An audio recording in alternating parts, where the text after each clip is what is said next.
হঠাৎ করেই যেন দুঃস্বপ্নের মাঝে ডুবে যাচ্ছে রৌদ্রোজ্জ্বল এই শহর।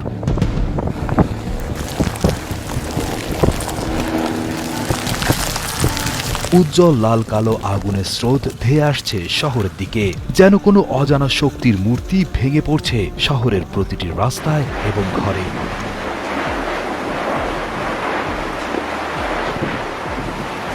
লাভা, এক অতি ক্ষমতাধর অগ্নিস্রোত।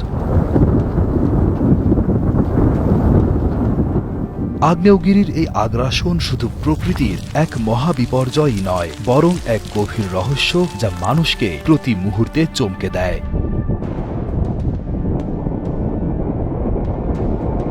লাভা হল আগ্নেয়গিরির অভ্যন্তর থেকে নির্গত তপ্ত তরল শিলা। মাটির নিচের অতি উচ্চ তাপমাত্রা এবং চাপের ফলে বিভিন্ন প্রাকৃতিক কারণে যখন ভূপৃষ্ঠে উঠে আসে, তখন আমরা তাকে লাভা হিসেবে জানি।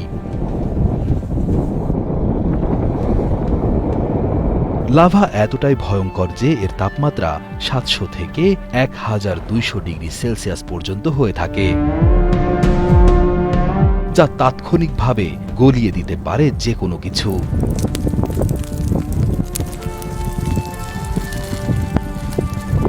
লাভা উৎকীর্ণ মূলত পৃথিবীর টেকটনিক প্লেটের নড়াচড়ার ফলে ঘটে।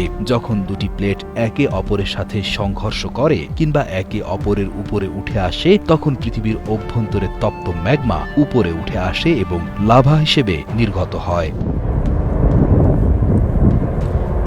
এছাড়াও ভূমিকম্প এবং আগ্নেয়গিরির ভৌগোলিক অবস্থানের কারণেও লাভা উৎকীর্ণ হতে পারে।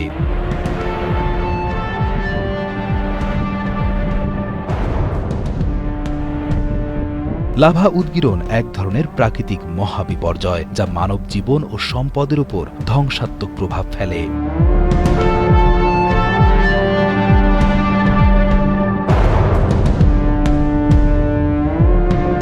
উচ্চ তাপমাত্রার লাভা প্রবাহিত হয়ে ভূমি, বন জঙ্গল এবং জনবসতি ধ্বংস করে দেয়। ইন্দোনেশিয়া, আইসল্যান্ড, ইতালি, জাপান সহ বিশ্বের বেশ কিছু অঞ্চলের বাসিন্দারা লাভা উৎকীর্ণের ঝুঁকির মধ্যে বসবাস করেন।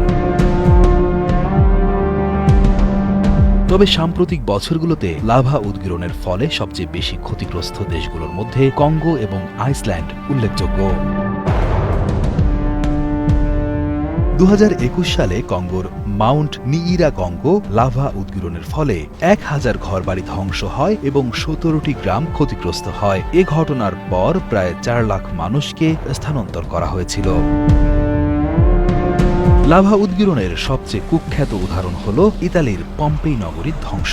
খ্রিস্টপূর্ব 79 সালে ভিসুভিয়াস আগ্নেয়গিরির উৎকীর্ণে পম্পেই নগরী সম্পূর্ণরূপে ধ্বংস হয়ে গিয়েছিল। হাজার হাজার মানুষ সেই তপ্ত লাভার নিচে চাপা পড়ে মারা যায়। আজও সেই নগরীতে গেলে দেখা যায় কতটা অসহায় ও নির্মমভাবে ধ্বংস হয়েছিল সে সময়ের আধুনিক নগর পম্পেই।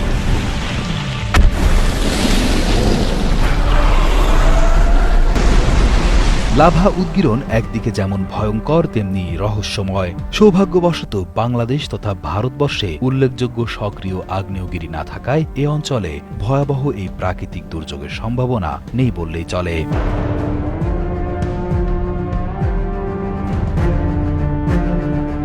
লাভা উৎকীর্ণ ঠেকানো সম্ভব না হলেও বিজ্ঞান ও প্রযুক্তির সাহায্যে বর্তমানে আমরা কিছুটা হলেও এই ধ্বংসাত্মক প্রক্রিয়ার পূর্বাভাস জানা এবং সুরক্ষার ব্যবস্থা নেওয়া সম্ভব। এই আধুনিক যুগে এসেও আগুনের এমন স্রোত আমাদের শেখায় প্রকৃতির সামনে আমরা কতটা অসহায়।